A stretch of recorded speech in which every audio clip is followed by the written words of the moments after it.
আওয়ামী লীগ নেতৃত্বাধীন সরকারকে ক্ষমতাচ্যুত করার জন্য যুক্তরাষ্ট্র দায়ী বলে অভিযোগ করেছেন সাবেক প্রধানমন্ত্রী শেখ হাসিনা। সেই সঙ্গে যে কোনো বিদেশি শক্তির দ্বারা ব্যবহৃত না হতে অন্তর্বর্তীকালীন সরকারকে সতর্ক করেন তিনি। ভারতীয় সংবাদ মাধ্যম দ্য প্রিন্ট গতকাল রোববার এক প্রতিবেদনে জানায়, দলের নেতাকর্মীদের উদ্দেশ্যে গত শনিবার দেওয়া এক বার্তায় শেখ হাসিনা এসব কথা বলেছেন।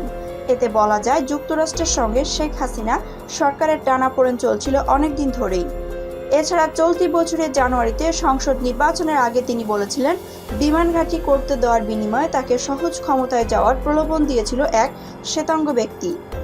বার্তায় শেখ হাসিনা বলেন, আমি যদি যুক্তরাষ্ট্রের হাতে সেন্ট মার্টিন ও বঙ্গোপসাগর ছেড়ে দিতাম তাহলে আমি ক্ষমতায় থাকতে পারতাম। তিনি বলেন, লাশের মিছিল যাতে দেখতে না হয় সেজন্য আমি পদত্যাগ করেছি। এছাড়া তারা আপনাদের লাশের উপর দিয়ে ক্ষমতায় আসতে চেয়েছিল, তা আমি হতে দেইনি। আমি দেশে থাকলে হয়তো আরও প্রাণহানি হতো, আরও অনেক সম্পদ হানি হতো। দেশে ফিরে আসার অঙ্গীকার ব্যক্ত করে আওয়ামী লীগ সভাপতি বলেন, আমি শিগগির ফিরব ইনশাআল্লাহ। পরাজয় আমার, কিন্তু জয় হয়েছে বাংলাদেশের জনগণের। আমি নিজেকে সরিয়ে নিয়েছি। আপনাদের সমর্থন নিয়ে আমি এসেছিলাম। আপনারা ছিলেন আমার শক্তি। আপনারা যখন আমাকে চাননি তখন আমি নিজে থেকে সরে গেছি, পদত্যাগ করেছি। আমার যেসব কর্মী সেখানে আছেন তারা কেউ মনোবল হারাবেন না। আওয়ামী লীগ বারবার উঠে দাঁড়িয়েছে।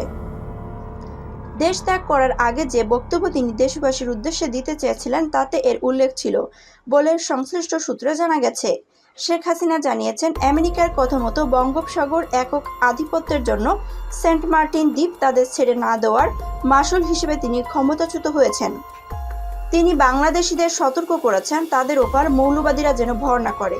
শেখ হাসিনা আশা প্রকাশ করেছেন তিনি আবার নিজের দেশে ফিরে যাবেন। তিনি মনে করেন আওয়ামী লীগ বারবার ঘুরে দাঁড়িয়েছে, আবারও দাঁড়াবে। তার দলের বহু নেতাকে হত্যা ও ঘরবাড়ি জ্বালিয়ে দেওয়ার খবরে তিনি অত্যন্ত ব্যথিত। ভারতের আনন্দবাজার পত্রিকা জানিয়েছে, শেখ হাসিনা ঘনিষ্ঠ আওয়ামী লীগের শীর্ষ নেতাকর্মীদের বক্তব্য, গত মে মাসে আমেরিকার দক্ষিণ ও মধ্য এশিয়া বিষয়ক সহকারী পররাষ্ট্রমন্ত্রী ডোনাল্ড নুর ঢাকা সফরের সঙ্গে এই ক্ষমতা পরিবর্তনের সম্পর্ক রয়েছে। এই অভিযোগও তারা করেছেন যে, চীন বিরোধী কিছু পদক্ষেপ নিতে হাসিনার ওপর চাপ দিচ্ছিলেন।